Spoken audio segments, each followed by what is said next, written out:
Minhas irmãs, meus irmãos, nós estamos aqui fazendo uma live diretamente do Instagram do GEP. Contamos com o apoio do nosso querido e amado Hamilton, que nos auxiliou no sentido da gente poder se fazer presente nesta live, que é uma palestra sobre um tema cujo objetivo maior é nos fazer refletir a respeito da morte. O título do tema é A Vitória sobre a Morte. Por que será que nós escolhemos um tema assim, nós elaboramos o tema dessa forma? Vem cá, eu queria que você parasse um pouco para pensar, eu queria que você pensasse um pouco de que maneira você encara a morte? Qual é a sua visão a respeito da morte? De que maneira a morte teve o primeiro encontro com você? Um velório? O que aconteceu? Você já parou para imaginar como a morte ainda hoje é um tema tabu? Você já parou para pensar como as pessoas têm receio de falar sobre esse tema? De como as pessoas efetivamente não conseguem desenvolver esse tema? E como as pessoas têm receio de tocar nesse assunto? Pense um pouco.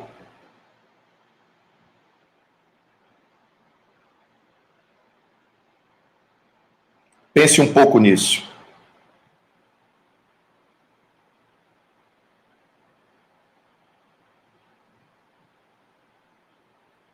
Eu gostaria que você avaliasse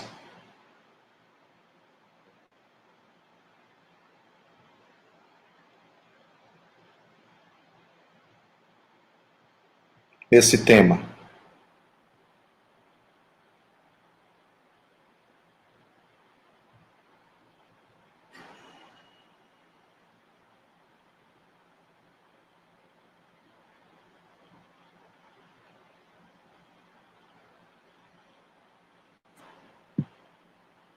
Houve uma pausa no vídeo, travou um pouco.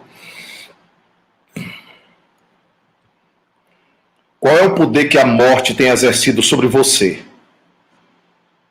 Quando a gente visita as casas de mães que perderam seus filhos, ou quando recentemente nós visitamos amigos que perderam amigos. Eu mesmo perdi muitos amigos através do Covid. Qual é o poder que a morte tem exercido sobre você? Eu queria que você pensasse sobre isso. A gente só vai poder começar a falar qualquer coisa nesse sentido quando você começar a raciocinar. Qual é o poder que a morte tem sobre mim? Qual é o poder que a morte tem tido de me arrancar lágrimas de revolta? Qual é o poder que a morte tem tido sobre a minha existência? Quando eu penso na minha própria morte, o que me vem? Qual é o sentimento, qual é a sensação que me atormenta? Quando eu penso na minha morte, o que é que vem? Qual é o medo? Ah, Nilton, eu tenho medo da dor da morte. Muitos espíritos falam da ausência de dor na morte, efetivamente. Na morte efetiva, na travessia, no desenrolar do processo, no transe da morte em si. Eu volto a perguntar, qual é o poder que a morte tem exercido sobre você? Porque, na verdade, apesar de muitos de nós frequentarmos escolas espiritualistas, apesar de muitos de nós dizermos-nos religiosos, apesar de muitos de nós dizermos-nos entendidos a respeito do mundo espiritual, o peso deste corpo é muito grande. O império da matéria é muito grande sobre nós. Eu queria que você pensasse sobre isso. Esses sentidos físicos que nós temos. Eu queria que você pensasse sobre o poder que se exerce na perspectiva do toque, na perspectiva do olhar, na perspectiva do cheiro, na perspectiva do abraço, na perspectiva de sentir o outro. Porque se você pensar nisso, você também vai ter uma dimensão de como a morte poderá lhe atingir. Quando você ama alguém, quando você projeta sentimento em alguém, no que você está projetando verdadeiramente seus sentimentos? O que é que está desenvolvendo dentro de você em termos de sentimentos? O que é que, na verdade, move você em relação à sua mãe, ao seu pai, ao seu tio, ao seu primo, a um amigo, a um colega de trabalho, a uma pessoa querida? Normalmente, você está acostumado a visualizar essa carcaça, essa casca, essa máscara, essa estrutura física, material, essa estrutura corpórea que aparece. Não é verdade? Eu imagino que você fica realmente pensando na sua própria realidade interior. Como é que você tem visualizado o outro? Qual é a qualidade com que o outro é presente na sua vida? Eu também queria que você pensasse nisso. Nenhuma reflexão será suficiente se a gente não pensar nessa realidade. Eu queria que você pensasse na realidade do outro na tua vida. O que é que o outro representa para você? O outro para você é apenas a estrutura física? O outro para você, ele se limita ao que é físico, ao que é visível? O outro para você significa simplesmente que se você não puder abraçar, ele não existe. Se você não puder ver, ele não existe. Se você não puder aconchegá-lo, ele não existe. Se você não puder retê-lo, ele não existe. Como é que você enxerga esse outro na sua própria vida? Como é a existência desse outro na sua estrutura cotidiana? Também é importante perguntar-se sobre isso. Eu estou apenas fazendo um preâmbulo, as pessoas ainda estão chegando. Eu fiz 2 perguntas até agora. Eu perguntei primeiro, qual é o poder que a morte exerce sobre você? E em segundo lugar, eu perguntei para você o que o outro representa para você. Quem é esse outro? Pai. Quem é esse outro? Mãe. Quem é esse outro? Filho. Quem é esse outro? Amigo. Quem é esse outro? Colega. Quem é esse outro? Irmão. Quem é esse outro? Simplesmente o conhecido. Quem é esse outro na sua vida? Qual é o tamanho, o nível, a consistência do significado dessa pessoa na tua existência? Então, eu preciso que você pense sobre essas 2 perguntas. Elas são essenciais. Muitos de nós vamos querer fugir dessas 2 perguntas essenciais, mas elas são necessárias para que a gente possa desenvolver a nossa temática. Nós estamos com 8 minutos de live e eu estou insistindo com você que você faça essa live ser efetivamente produtiva, que você possa fazer desse canal do JEP, desse canal da Casa de Francisco, um canal de escola de espiritualidade, de escolaridade espiritual. Para isso, é preciso refletir, é preciso pensar. Por favor, qual é o poder que a morte exerce sobre você e qual é o significado do outro na sua vida? O que é que esse outro representa na sua vida?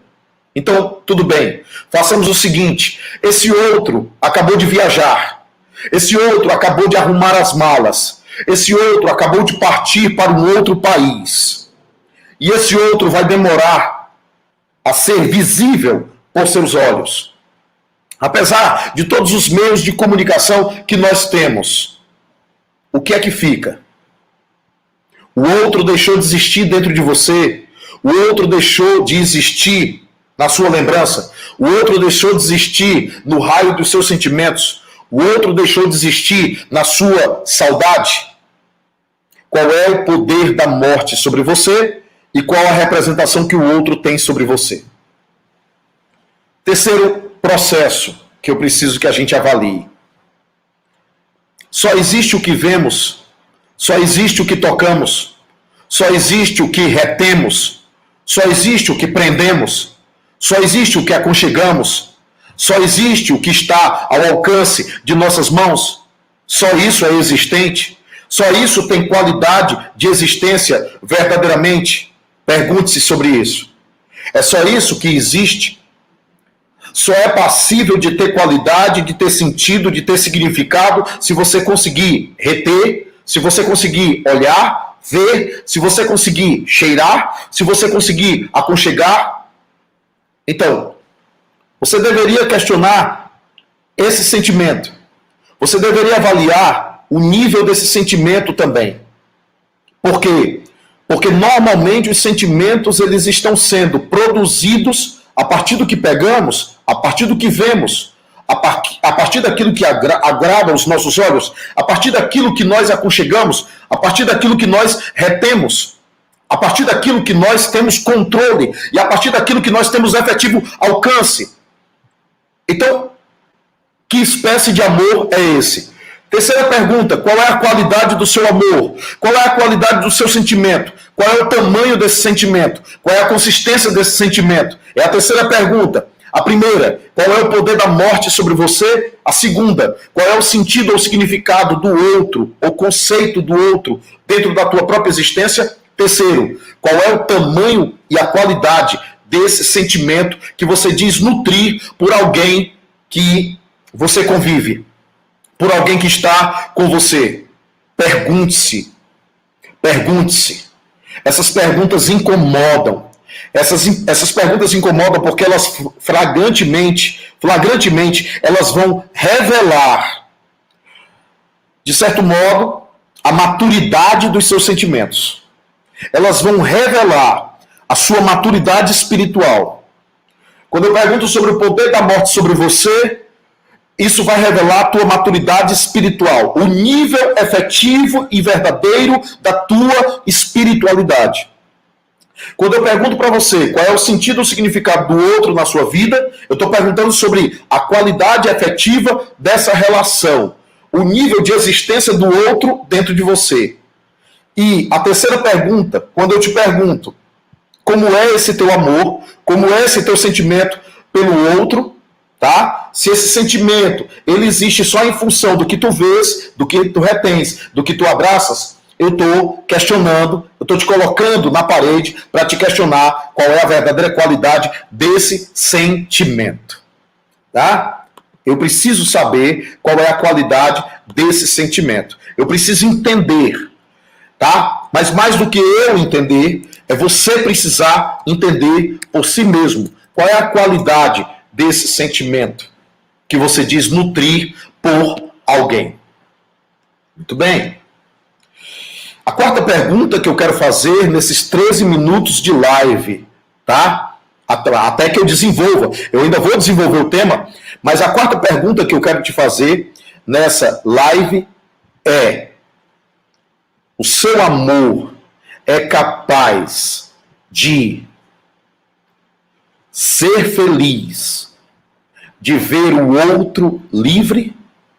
O seu amor é capaz de conviver com a liberdade do outro? Esse amor é capaz de conviver com a liberdade do outro, mesmo que essa liberdade seja utilizada para se colocar num outro plano de vida? O seu amor é capaz de renunciar a uma presença física para que este outro, sendo pássaro, volte a viver no céu?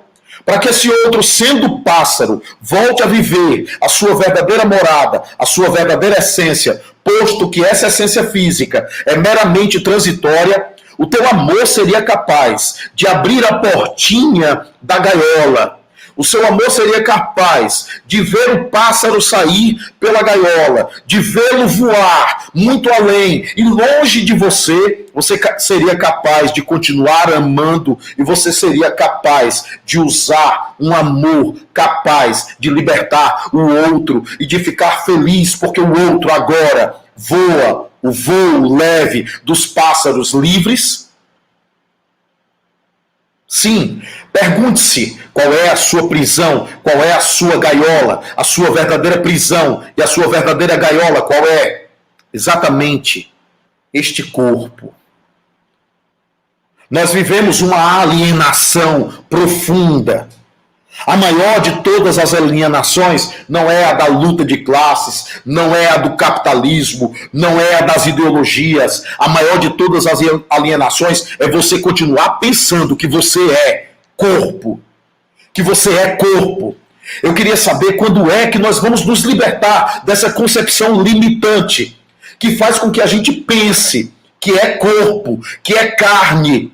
Isso é tão limitante. Isso nos faz ser seres rastejantes. Isso nos coloca apenas na posição de lagartas do mundo, sem perceber a potencial borboleta que somos, que existe em nós, em essência, em latência, muitas vezes, talvez, gritando para voar, gritando para se libertar.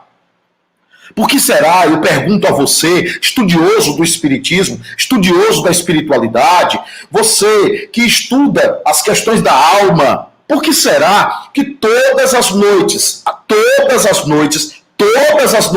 você deita e sua alma sai do corpo? Por que ela não resiste? Por que ela não fica lá, deitada com o corpo? Por que ela não fica radicada ao corpo? Por que ela não fica presa ao corpo? Por que naturalmente os laços se afrouxam? Por que há uma emancipação natural e o espírito deixa o corpo? Por que será que isso acontece? Você nunca se perguntou por que isso acontece? Porque o habitat de nossas almas, ou melhor, mais profundamente, o habitat do espírito que somos, não é daqui. Não pertence a esse mundo. Por que você acha que Jesus disse o reino dos céus não é deste mundo? Por que você acha? Porque, na verdade, a nossa atmosfera, o ar que nós precisamos respirar verdadeiramente, não é este ar denso da matéria que respiramos através de nossas narinas, muitas vezes com dificuldade, muitas vezes com poluição, muitas vezes com um ar rarefeito, muitas vezes, a depender da geografia, com pouca umidade. Simplesmente o ar verdadeiro que alimenta os pulmões de nosso espírito, de nossa alma, o ar verdadeiro é espiritual. Então por que você acha que todas as noites nós ensaiamos a morte? Nós ensaiamos a morte. Pode ficar apavorado. Todas as noites nós ensaiamos a morte. Pode ficar apavorada. Na verdade, nós deixamos o corpo. Por que não ficamos ali? Se o corpo é tão importante, se ele é tão necessário, se ele é tão tudo na vida de muitas pessoas. Claro, o corpo tem seu valor como o templo da alma, o corpo tem seu valor como instrumento de evolução, com certeza, não estamos negando isso. Mas, se fosse assim, tão naturalmente importante, eu perguntaria para vocês, por que será que todas as noites nós deixamos o corpo? E uma outra coisa interessante que nós precisamos perguntar: se a alma deixa o corpo todas as noites, não é o corpo a sua morada. Este corpo não é a morada da tua alma. Não é teu endereço. Este corpo é provisório, esta imagem, essa persona, essa casca, essa máscara é provisória, ela passa. Esse Newton Souza, esse Hamilton, essa Cláudia Gouveia, essa Josi Leite, simplesmente são provisórios. Essa Araceli, essa Leisa Johnston, essa Mariana Maia é provisória. Na verdade, elas efetivamente são rótulos. São rótulos. É uma miragem. É uma ilusão momentânea que representamos enquanto estamos aqui, do ponto de vista genético, mas não somos nós. Não representa a nossa essência. Não representa a nossa individualidade. Verdadeiramente não. Estamos animando esse corpo através de sua estrutura biológica, microbiológica, através do seu sistema nervoso, mas enfim, nós não somos isso. Seria nos reduzir a muito pouco. Então, se o nosso corpo não é nossa morada, se o nosso corpo não é nosso endereço, por que muitas vezes nossas lágrimas profundas, nossas revoltas, nossos porquês lançados aos céus não querem liberar aqueles que precisam voltar aos seus verdadeiros lares, aos seus verdadeiros endereços espirituais? Porque eles não podem ficar nos corpos físicos. Os corpos apodrecem, os corpos se deterioram, os corpos não vivem, não sobrevivem por si mesmos. Eles precisam da presença do Espírito para continuar a existir. Eles entram em decomposição. O tempo os desgasta, os corrói, os consome. Perceba o que você é, mas perceba também o que o outro é. Perceba, porque talvez isso lhe ofereça subsídios de resignação profunda, para quando vê o pássaro saindo da gaiola, você possa dizer: oh meu Deus, chegou a hora dele se libertar, chegou a hora dele voltar para o lar, chegou a hora dele voar mais alto. Eu ainda ficarei aqui. Eu ainda precisarei rastejar um pouco mais. Eu ainda precisarei viver as provas terrenais. Eu ainda precisarei viver a limitada condição da carne, da manifestação nesta carne, que não deixa de ser bênção de Deus, receptáculo de minha alma e meu espírito, para que eu possa viver as provações e possa evoluir e crescer com as dificuldades do mundo, com os desafios cotidianos. Percebam que essa é a grande revolução espírita. A grande revolução é nos desalienar, nos autoemancipar em relação à percepção de nós mesmos. Porque não é o nosso corpo que nos carrega. É a alma que carrega o corpo. Mas muita gente por pensar que é a própria matéria, que é o próprio corpo, tem se deixado apavorar diante dessa pandemia, tem se deixado apavorar diante desses desencarnes que já são coletivos, tem se deixado apavorar, esquecendo-se que muitas vezes nós poderíamos estar dizendo assim: Senhor, que se cumpra a tua vontade em mim. Muito bem. Eu gostaria que vocês lembrassem um pouco da Bíblia e gostaria que vocês percebessem que em Mateus e em Lucas há uma descrição profunda a respeito da ressurreição do Cristo. É curiosa essa passagem, porque as 3 Marias foram para limpar o corpo, para perfumar o corpo, levaram alabastro, queriam cuidar de Jesus depois de sua morte. Mas quando chegam lá, se deparam com 2 varões. O texto bíblico é claro, não diz anjos, diz 2 varões. Se deparam com 2 varões.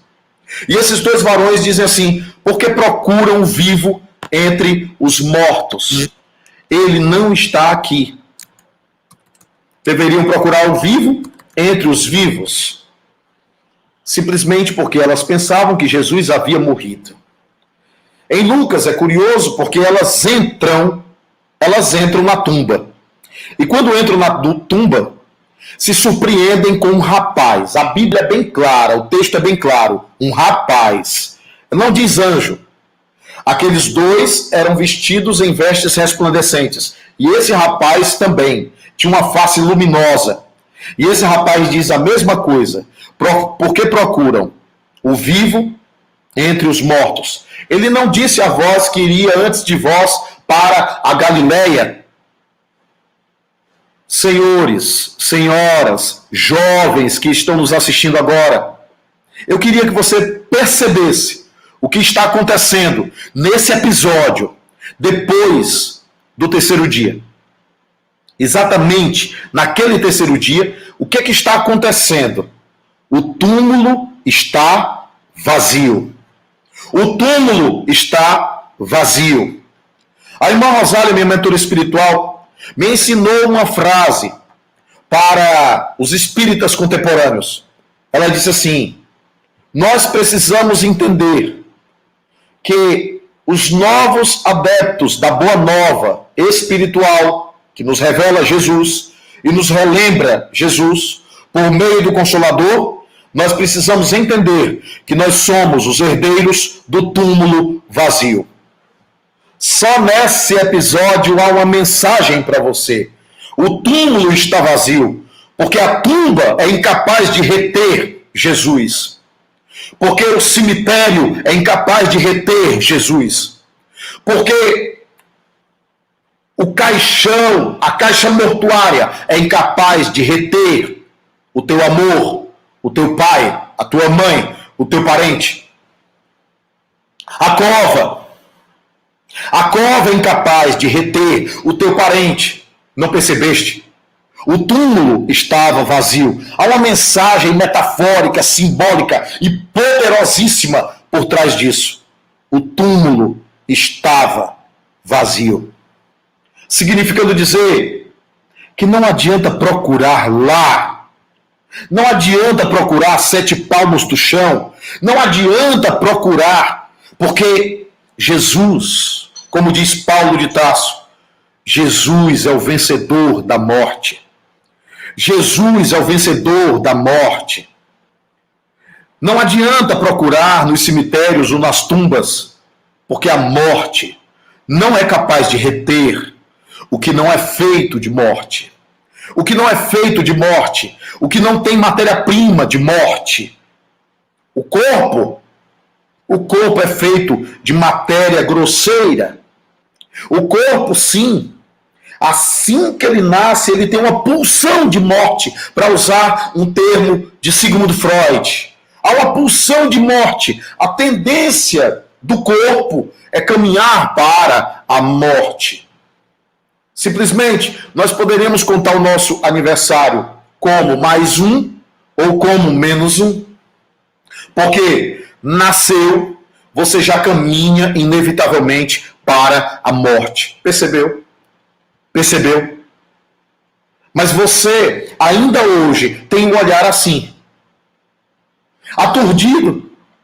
Você ainda hoje, diante de um fenômeno que te visita constantemente, através de um vizinho, através de um amigo, através de um irmão, através de alguém que mora distante.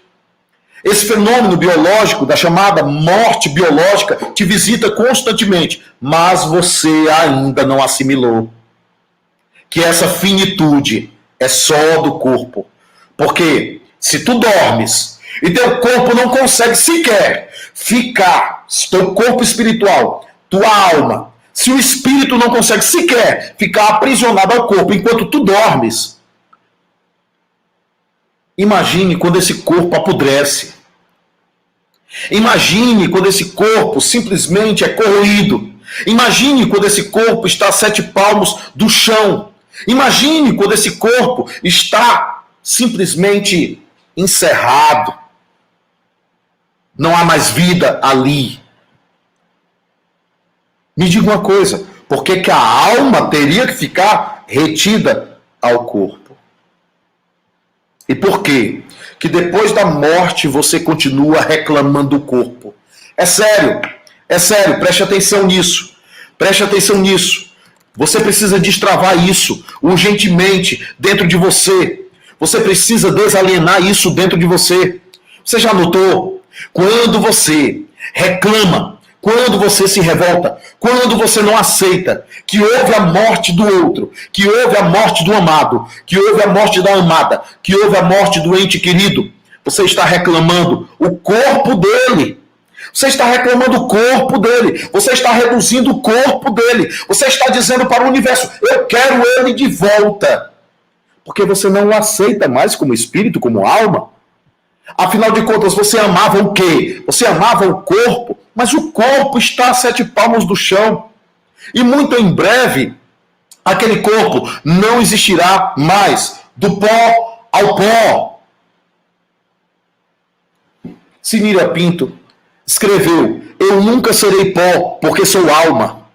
A essencialidade do espírito não cabe dentro de uma cova de cemitério. Mas você muitas vezes tem dito para si mesmo que você não aceita, que você não consegue digerir. Por que aconteceu? Por que naquela hora? Por que agora? Eu não esperava. Fui pego de surpresa. Ele foi agora em função do Covid. Mas por quê? Porque deveria haver talvez uma programação espiritual para ele nesse exato momento. Porque de repente houve uma convergência de programáticas reencarnatórias dessas pessoas, cada qual resgatando um karma individual ou alguns um karma coletivo específico. O fato é que o momento chegou. No livro dos Espíritos diz que o momento da morte é fatal. O momento chegou. Nada do que se faça, nada do que se tente consegue alterar quando o efetivo momento da morte, quando o relógio de Deus soa o clarim do momento da morte. Mas você percebeu? A tumba foi incapaz de reter Jesus.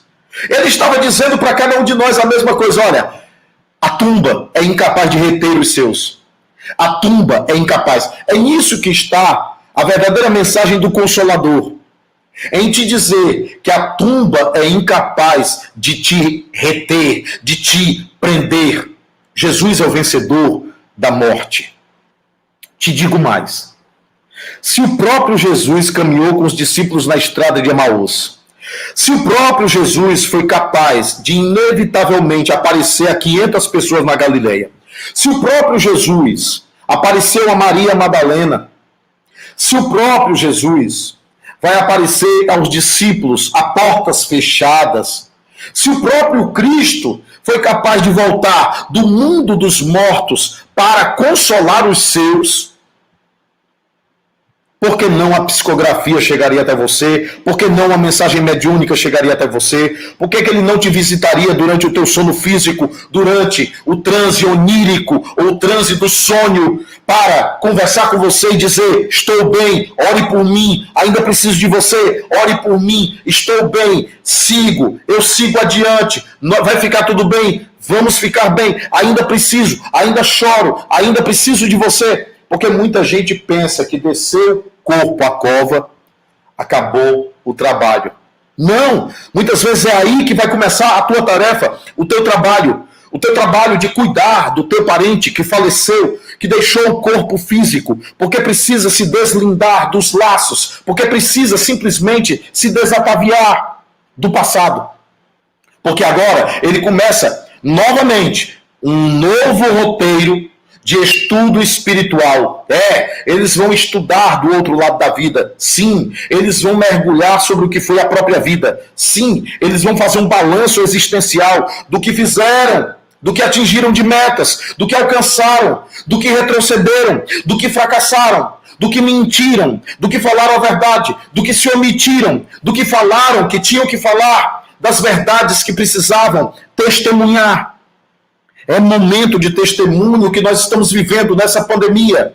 Momento de testemunho de coragem da fé. Momento de testemunho de dizer, se sou eu, se é ele, que se cumpra a vontade de Deus. Precisamos aprender a ser obedientes a Deus.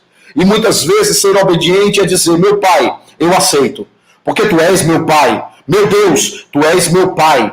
Eu estou exercendo a concepção da paternidade. Deus é o nosso Pai.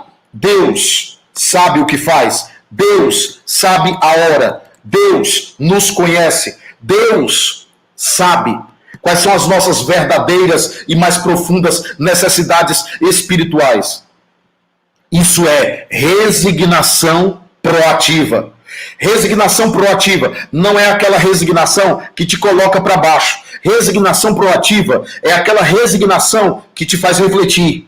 Resignação proativa é a resignação que simplesmente te modula, te altera, te modifica para melhor. Resignação proativa te modifica para melhor, te faz entender a realidade da existência corpórea, te faz entender que o mundo, esse mundo, esta terra, também está progredindo.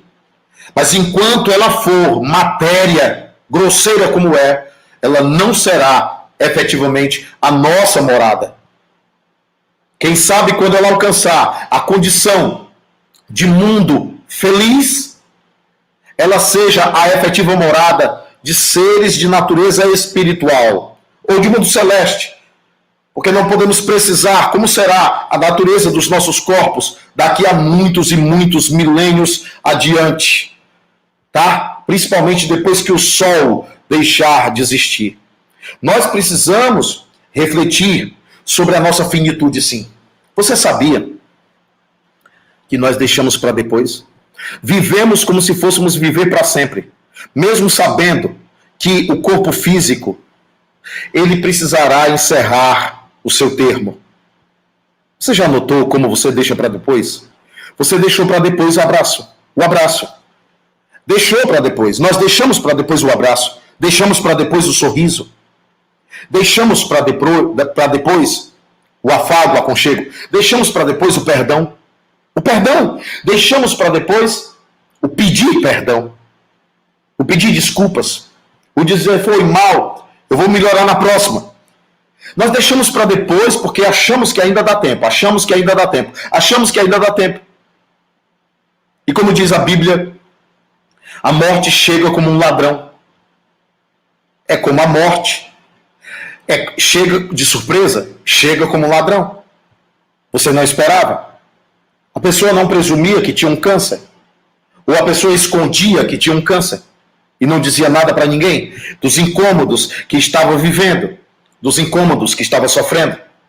Você percebe que, na medida em que você olha para a morte, apenas como a barca de Queronte, apenas como uma travessia, na hora que você começar a perceber que teu choro e teu pranto, eu não estou recriminando quem chore não, é para chorar mesmo. Até hoje eu me emociono, me lembrando do meu pai, que já nos deixou há mais de 10 anos. Mas sabe aquela coisa de ser um choro de saudade, mas um choro que também é misturado com uma esperança que um dia nós vamos nos ver, um dia nós vamos nos rever, um dia nós vamos nos reencontrar, um dia nós vamos nos abraçar novamente, no mesmo plano, na mesma dimensão, ou em experiência terrena reencarnatória novamente. A verdade é que nós não estamos demonizando o choro, o pranto. Não, é bom chorar, é importante drenar a emoção, é saudável drenar a emoção, mas eu quero chamar a tua atenção profundamente para te dizer que do outro lado do rio, da barca de Queronte, na mitologia grega, do outro lado do rio, o barqueiro está indo deixar teu pai, tua mãe, teu tio, teu primo, teu amigo, teu irmão, teu filho, nas mãos de um avô, de um outro tio, de um tio-avô, de um irmão, de um amigo. Muitas vezes, de um orientador espiritual que há muito tempo ansiava por esse reencontro mais constante e mais perene. Você sabia que você está chorando aqui? A água do rio da eternidade, a água do rio da imortalidade, está recebendo o seu pranto, com certeza. Mas percebam outra coisa. Tem gente lá do outro lado da margem sorrindo. Parentes seus que você nem se lembra mais estão sorrindo. Parentes seus estão de braços abertos, dando as boas-vindas para este amor seu, que saiu da gaiola e que precisa voar o voo livre das almas livres desta prisão corpórea em que nos encontramos. Vocês conseguiram alcançar o que eu estou dizendo? Como é que fica agora a resposta às perguntas que eu fiz? Qual é o poder da morte sobre você?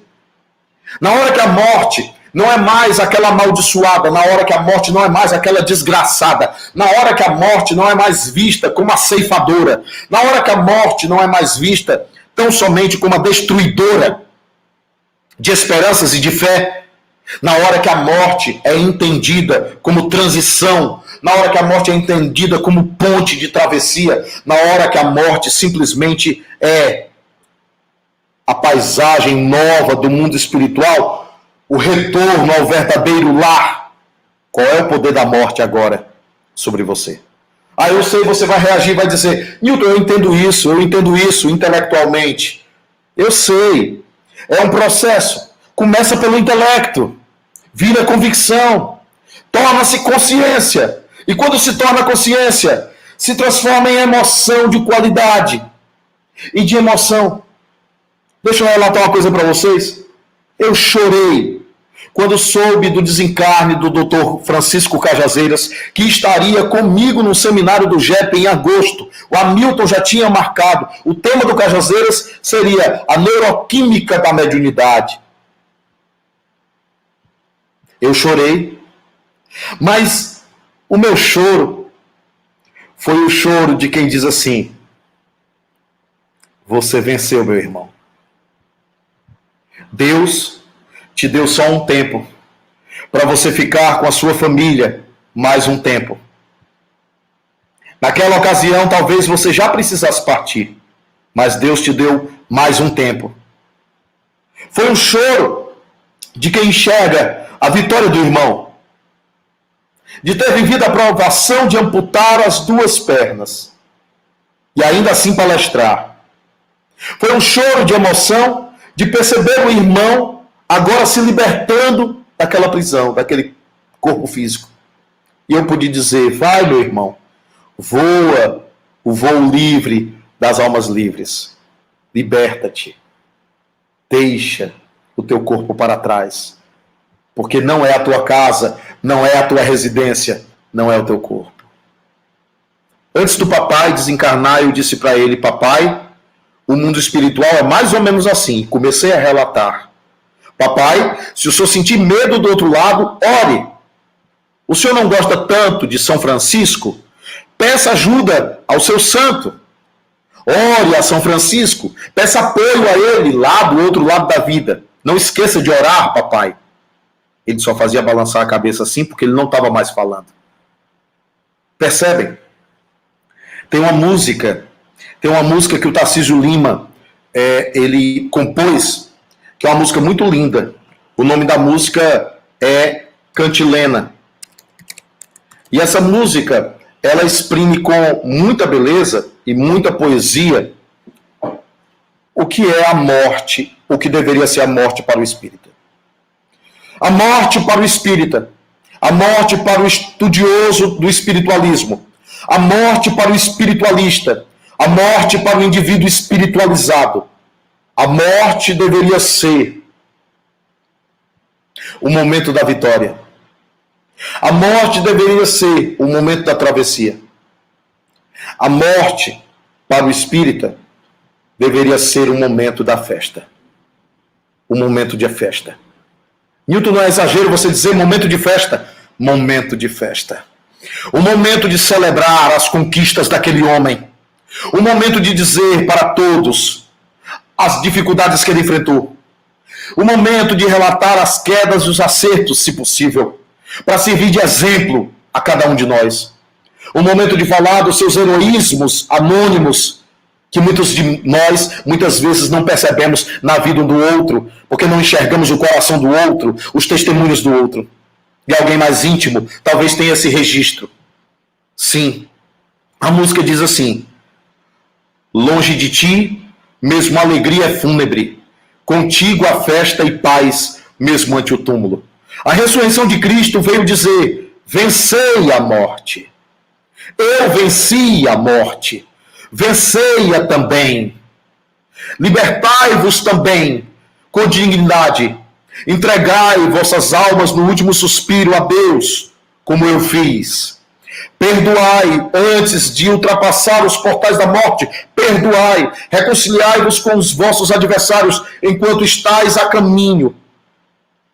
Já são inúmeras as evidências científicas. Eu não entendo por que a humanidade ainda teima em tatear. Será que existe? Será que não existe? Será que a assinatura é? Será que é o texto dele? Será que não é? Será que ele vive? Será que não vive?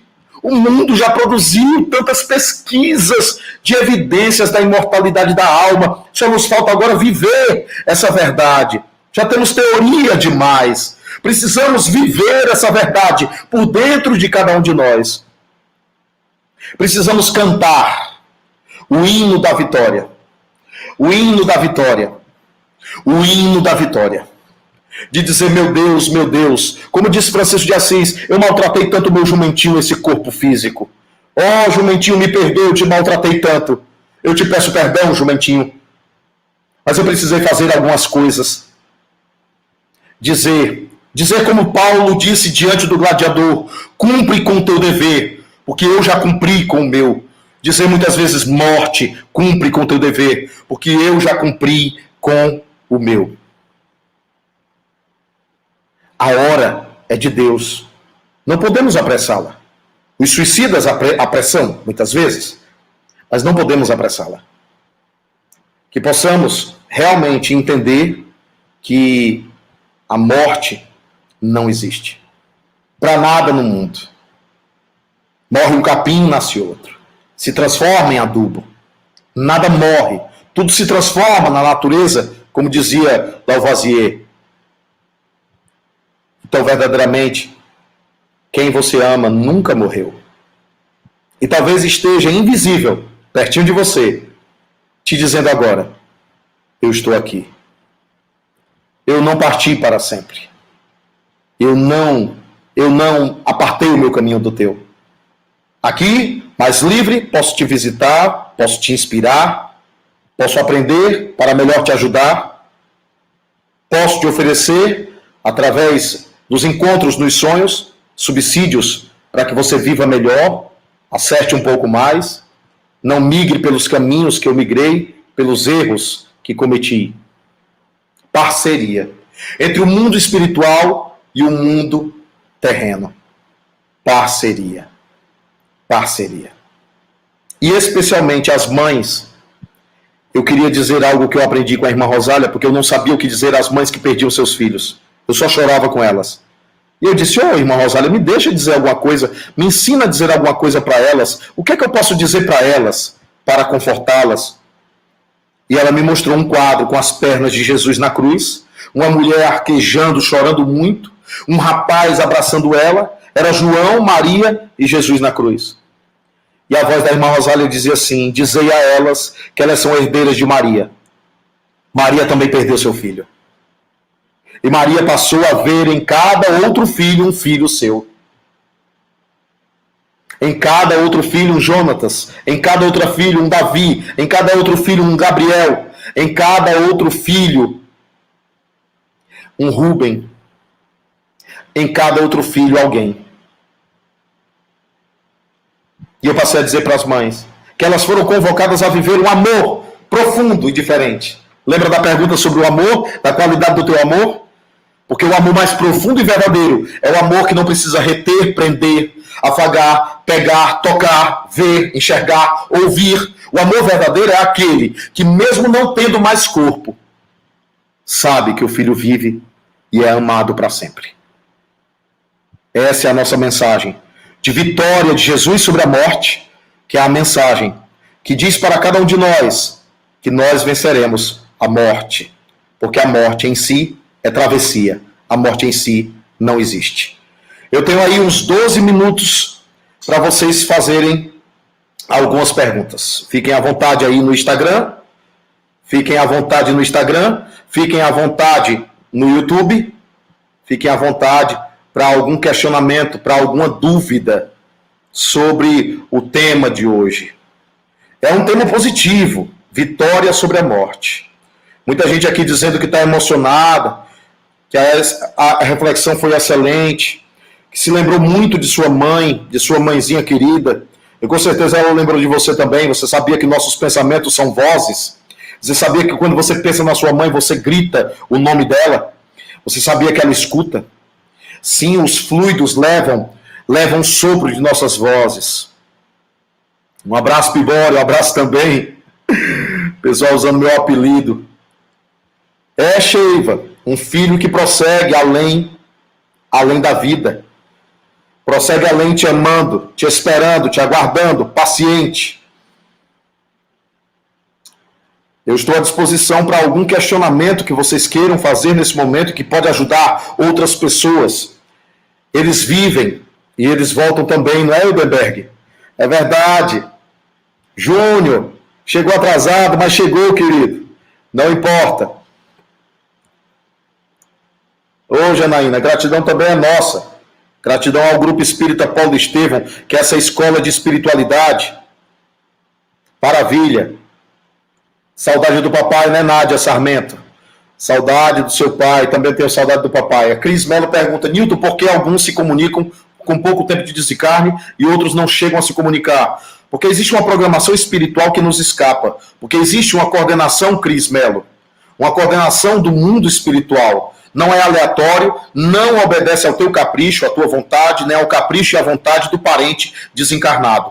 Obedece a uma programática de necessidades, tanto individuais quanto coletivas. Porque uma reunião mediúnica, ela tem uma função de ensino. Não esqueça disso. A prioridade também é ensinar. Não é só consolar. É ensinar e esclarecer. É libertar.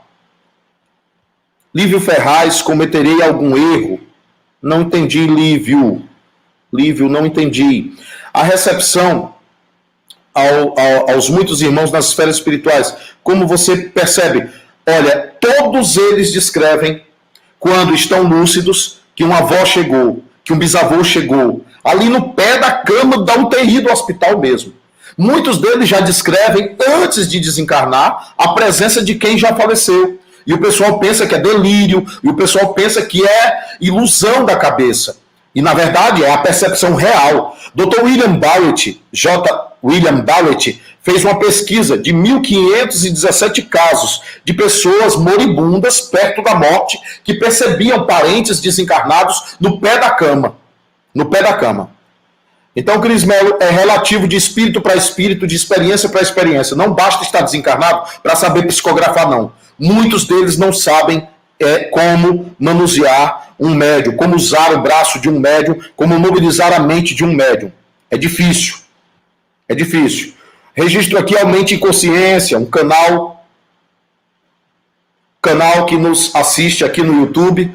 Deu uma pequena baixa aqui no Instagram do JEP, mas voltou, tá certo? Obrigado, Lucimar, pelo apoio. Lívia, obrigado pelo apoio. Virgínia Parente, muito obrigado. Valécio Shoa, gratidão, né, querida? Seu filhinho continua vivo e lhe amando mais que mais. E agora com maior clareza, né? Vendo espiritualmente muito mais. Flavinho, um beijo no seu coração. Sua mãe, né? Do seu lado. Sua mãe com você. Você poderá ser filho dela de novo. Ou então pai, né? Vamos ver quem vai levar P agora, né? Pode trocar, viu? Não precisa exercer sempre os meus papéis, não. Até porque os papéis também fazem parte da escolaridade dos espíritos. As colônias espirituais são projeções, Dênia, da nossa mente, da mente coletiva. O nosso lar é fruto das mentes que estão residentes no nosso lar. Diversas outras colônias existem além do nosso lar. Colônia de São Sebastião, um pouco acima de nós, que é uma colônia que abriga muitos católicos. A colônia do Evangelho Vivo, que é uma colônia que abriga muitos evangélicos.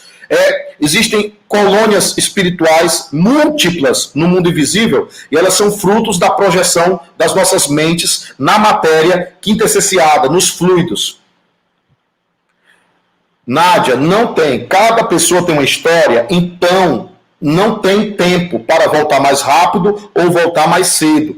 Voltar mais cedo ou voltar mais tarde. Porque cada ser humano é um ser humano diferente. Cada ser humano tem uma necessidade específica diferente. Certo, Nádia Sarmento? A Dênia dizendo que está sentindo a mãezinha dela presente. A Lívia pergunta, Nilton, quando chegar a hora de desencarnar, existe também uma aceitação e permissão de quem está partindo? Olha, tem gente que desencarna esperneando. Tem gente que desencarna não querendo desencarnar. Por isso, é importante se desapegar. Se espiritualizar. Se espiritualizar é ser dono das coisas. Você tem que ter governo sobre as coisas. Diz o Gênesis que Adão e Eva foram criados para governar sobre a natureza. Mas muita gente é governada. Nós estamos passando por uma transição planetária. Neide Moraes, o Newton Souza tem uma visão diferente de transição planetária. Estamos no processo de lei de progresso. Qualquer etapa é transição. Qualquer etapa é transição. O Newton não encara como uma transição ainda terrena. Ela está acontecendo nos planos mais altos, mas ainda não chegou entre nós. O mal ainda predomina no planeta. Ainda somos expiação e provas. Por isso a nossa posição de que não estamos ainda na tal da transição planetária. Me desculpe discordar de uma gama imensa de pessoas que estão seguindo essa concepção. Nós não temos essa concepção e conversamos já com muitos espíritos. Não é essa concepção. Ainda falta muito para chegarmos à transição planetária. Ainda falta. E ai de quem tentar delimitar uma idade. Heloísa, é difícil dizer se já reencarnou ou não, depois de 10 anos. Tem gente que passa 50 anos no mundo espiritual. Tem espíritos que estão há 300 anos no mundo espiritual. Tem espíritos que estão há 100 anos no mundo espiritual. Também é relativo. A reencarnação é relativa, tá certo? Às vezes eles podem revelar sinais, às vezes não, e fica realmente na incógnita. Falta só 4 minutos para terminar a nossa live através do JEP. É normal não sonhar com tanta frequência com os nossos amados. Nós sempre encontramos os nossos amados, sabia? Nós sempre encontramos os nossos amados. Luana Costa, sempre. A gente não lembra. O problema é que a gente não lembra. Tá? É o nosso cérebro que não lembra. A Sheiva contando um depoimento que teve um acidente e que no acidente ela estava sendo levada, né? Estava desencarnando, lembrou de deixar os filhos aqui sem pai e sem mãe. Pediu para deixarem. Isso acontece. Isso acontece. Eu creio que o Dr. Cajazeiras pediu para ficar. Eu creio, acredito nisso. Já tive percepções.